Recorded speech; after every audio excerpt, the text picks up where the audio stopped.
Assalamualaikum warahmatullahi wabarakatuh. Perkenalkan, nama saya Norma Filosofa dari kelas 3 EA24 dengan NPM 11221501. Di sini saya akan mempresentasikan materi tentang forecasting atau peramalan. Pengertian forecasting.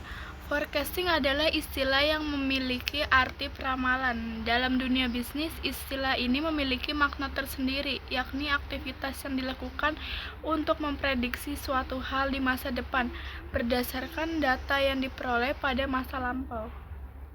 Kegunaan dan peranan peramalan. Kegiatan peramalan merupakan bagian integral dari pengambilan keputusan manajemen. Peramalan mengurangi ketergantungan pada hal-hal yang belum pasti atau intuitif.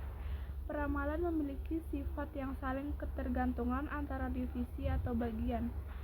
Adapun dua hal pokok yang harus diperhatikan dalam proses peramalan yang akurat dan bermanfaat, yaitu pengumpulan data yang relevan berupa informasi yang dapat menghasilkan peramalan yang akurat, pemilihan teknik peramalan yang tepat yang akan memanfaatkan informasi data yang diperoleh semaksimal mungkin. Metode peramalan. Metode peramalan ada 3, yaitu yang pertama, metode kualitatif atau metode judgmental, yaitu peramalan yang menggunakan pusat data kualitatif. Hasilnya bergantung pada orang yang menyusunnya, seperti peramalan dengan metode Delphi dan metode Securtas. Yang kedua, metode kuantitatif time series atau metode ekstrapolatif, digunakan jika datanya time series. Yang ketiga, metode kuantitatif causal atau metode explanatory, digunakan jika datanya cross-seksional. Metode kausalitas ini menggunakan model regresi. Langkah-langkah peramalan.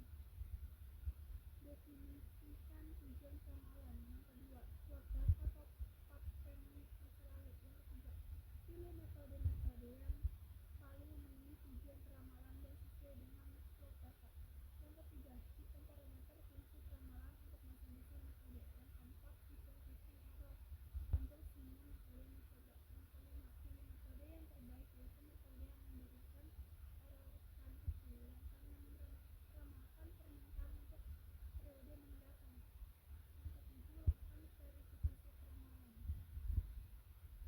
Metode deret waktu. Yang pertama ada exponential, digunakan metode persamaan A dan B tidak dapat dipisahkan dengan cara konvensional. Menggunakan transformasi logaritma ke dalam situasi regresif. Yang kedua, moving algorithm, digunakan bila data-datanya tidak membutuhkan tidak dipengaruhi unsur mesin, dan juga digunakan untuk peramalan dengan periode waktu spesifik. Yang ketiga, exponential smoothing. Kesalahan peramalan masa lalu digunakan untuk koreksi peramalan berikutnya dan dihitung berdasarkan hasil peramalan dan kesalahan peramalan sebelumnya. Business forecasting digunakan untuk memprediksi kejadian yang akan datang menggunakan dua metode utama, yaitu kualitatif berdasarkan survei dan jajak pendapat sebagai dasar pengambilan keputusan. Yang kedua, consumer panels, focus group, dan lain-lain. Yang ketiga, kuantitatif, menggunakan statistika untuk membantu pengambilan keputusan. Contoh peramalan. Yang pertama, proyeksi penggunaan internet 5 tahun ke depan. Yang kedua, proyeksi harga saham. Yang ketiga, proyeksi kenaikan permintaan kendaraan roda 4 dan tingkat kemacetan 10 tahun mendatang, dan lain-lain. Komponen data time series.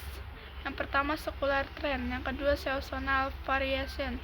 Yang ketiga, seasonal fluctuation. Yang keempat, irregular atau random influence. Time series forecasting. Analisis time series mencoba meramalkan nilai-nilai masa depan dari deret waktu dengan mengkaji beberapa observasi data yang telah lalu. Yang kedua, linear trend. Linear trend berhubungan dengan peningkatan atau penurunan seri data dalam jangka waktu pendek. Yang ketiga ada random influence. Random influence adalah variasi-variasi dalam seri data yang disebabkan misalnya oleh perang, bencana alam, pemogokan, atau peristiwa-peristiwa lain yang istimewa. Kesimpulan dari materi ini adalah peramalan merupakan tahapan awal dalam perencanaan sistem operasi produksi. Model yang paling tepat harus dipilih dalam melakukan peramalan. Model yang dipilih dapat dibandingkan dengan model yang lain dengan menggunakan kriteria minimum average sum of squared error, dan distribusi forecast error harus dimonitor. Jika terjadi bias, maka model yang digunakan tidak tepat. Sekian presentasi dari saya. Wassalamualaikum warahmatullahi wabarakatuh.